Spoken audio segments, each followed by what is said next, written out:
मारूफ doctor कफ़ील ख़ान इस वक्त हमारे साथ ख़ास बातचीत करने के लिए मौजूद हैं। कल लखनऊ में इन्होंने समाजवादी पार्टी के कौमी सदर अखिलेश यादव से मुलाकात की।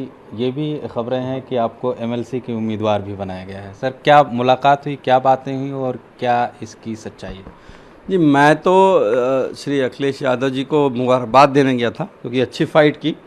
हालांकि सीटें उतनी नहीं आ पाई, लेकिन 11% का इजाफ़ा हुआ और सीटों में भी 2.5 गुना इजाफ़ा हुआ। मैं किताब देने गया था अपनी, जो मैंने गोरखपुर हॉस्पिटल ट्रेजेडी लिखी है, और मुझे नहीं पता था कि ज़िंदगी में ऐसा भी यू टर्न आएगा। उन्होंने कहा कि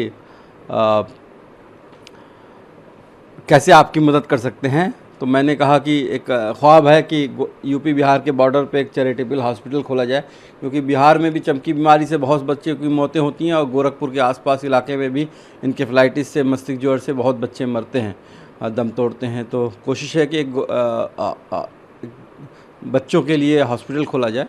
तो उन्होंने कहा कि राजनीति में आ जाइए, अगर एमएलसी बन जाएंगे तो शायद आपको वहाँ पे अड़चनें कम आएंगी। सर, डॉक्टर, और ज़ाहिर है कि जिस तरीके से आपके वीडियोस में आप ज़मीनी सतह पे काम करते हैं, बच्चों के इलाज करते हैं, अचानक से एमएलसी के लिए उम्मीदवार बनना कितना आपके लिए चैलेंजिंग है और कितना खुशकुन ये पहलू है? बहुत चैलेंजिंग है। आप ये समझ लिए, पूरे यूपी चुनाव के टाइम में मैं यूपी से बाहर ही रहा। अपनी बुक के प्रमोशन के लिए मैं हैदराबाद, चेन्नई, केरल और मतलब पूरे इंडिया घूम रहा था। और एक अजीब सा एहसास है, और इंशाल्लाह जो है अगर जीत जाते हैं तो मुझे लगता है कि ज़्यादा लोगों की मदद कर सकता हूं, क्योंकि लोग सिस्टम की आवाज़ सुनते हैं। जो मेरी आवाज़ शायद एज अ डॉक्टर कुछ लोगों तक पहुंचती है, एज अ एमएलसी या एज अ नेता जो है ज़्यादातर लोगों तक पहुंचेगी। सर, पर एक बात बता देना चाहता हूं कि डॉक्टरी मेरा पेशा है। बच्चों को जब मैं देखता हूं और अगर कोई बच्चा ठीक होके जाता है तो मुझे दिली खुशी होती है, उस दिन अच्छी नींद आती है। तो वो पेशा मैं कभी भी छोड़ूंगा नहीं।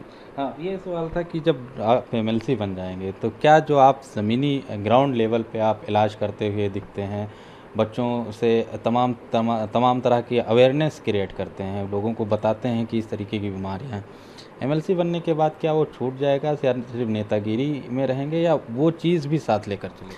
नहीं, एकदम नहीं छूट जाएगा। मैंने कहा ना कि मैं हर 15 दिन पे यूट्यूब चैनल पे एक हेल्थ बुलेटिन रिलीज़ करता हूं, और अभी भी पिछले 15 रिलीज़ किया है और आगे भी करता रहूँगा। और जो हम लोगों ने 3 साल में जेल से निकलने के बाद, अल्लाह का शुक्र है कि 250 से ज़्यादा हमने मेडिकल कैंप किए हैं और 1 लाख से ज़्यादा बच्चों को फ्री इलाज किया है, और वो मैं करता रहूँगा। घूम घूम के गाँव में जहाँ पे भी हम इलाज करते हैं, क्योंकि वहाँ पे सरकार की सुविधाएं वहाँ पहुँच नहीं पाती है। तो वो मुझे हमेशा से ये लगता रहा है कि कोविड-19 की वजह से हमारा हेल्थ सिस्टम नहीं टूटा है। हमारा हेल्थ सिस्टम पहले से ही टूटा था, और इसमें सिर्फ बीजेपी सरकार की बात नहीं है, मोदी जी की बात नहीं है। पिछले 75 साल से जितनी भी सरकारें आई हैं, उन्होंने हेल्थ को इग्नोर ही किया है। सर, जब आप जेल में थे उस वक्त प्रियंका गांधी ने आपको सुरक्षा दिया, जब जेल से आप बाहर आए उनसे मुलाकात भी हुई, बातचीत भी हुई। आपको नहीं लगता कि कांग्रेस में जाते तो ज़्यादा बेहतर था? समाजवादी और कांग्रेस को किस तरीके से आपने देखा और फिर समाजवादी की जानिब अपना रुझान कायम किया? नहीं, प्रियंका गांधी जी का ज़िंदगी भर का एहसान है मेरे ऊपर। मथुरा जेल से निकलने के बाद, जब उस रात में, आपको पता होगा, 11:55 पे मुझे छोड़ा गया था। 5 मिनट पहले जो कोर्ट ने डेडलाइन दी थी 1 सितंबर को, तो मथुरा से गोरखपुर की 700-800 किलोमीटर की दूरी है, और घर वालों को डर लग रहा था कि जो यूपी में ठोक दो की नीति है, कार पलट जाती है, तो डर रहे थे किसी के और केस में फंसा के जेल ना भेज दें। उस वक्त मैडम ने मदद की, और आपको पता होगा अभी भी मेरी पूरी फैमिली जो है जयपुर में रहती है। कांग्रेस गवर्नमेंट ने घर भी दिया हुआ है, सिक्योरिटी भी दी हुई है। तो वो एहसान मैं उसको कभी ज़िंदगी भर भूलूंगा नहीं, प्रियंका मैम का। पर जब भी मैं उनसे मिला हूँ, वो नॉन पॉलिटिकल बातें हुई हैं। पॉलिटिक्स पे कभी उन्होंने बात की, ना मैंने बात की है। और अब अखिलेश सर ने ऐसा ऑफ़र दिया कि मना नहीं कर पाया। उन्होंने भी हमेशा से मदद की थी मेरी, और उसको मैं मना नहीं कर पाया। डॉक्टर होने की हैसियत से क्या कानून साज असम्बली में जा कर के उन तमाम लोगों की आवाज़ बनेंगे जिन लोगों को तिब्बी सहूलतें नहीं मिलती हैं या जो लोग उस लायक नहीं हैं कि वो तिब्बी सहूलतें हासिल कर सकें? जी इंशाअल्लाह ज़रूर, और मेरी हमेशा से कोशिश रही है कि जितना भी मेरे पास है लोगों को देता रहूं। मैंने अपने आप से एक वादा किया है, क्योंकि मुझे पता है कि 500 दिन जेल में रहने के बाद फिर भी ज़िंदा बच गया।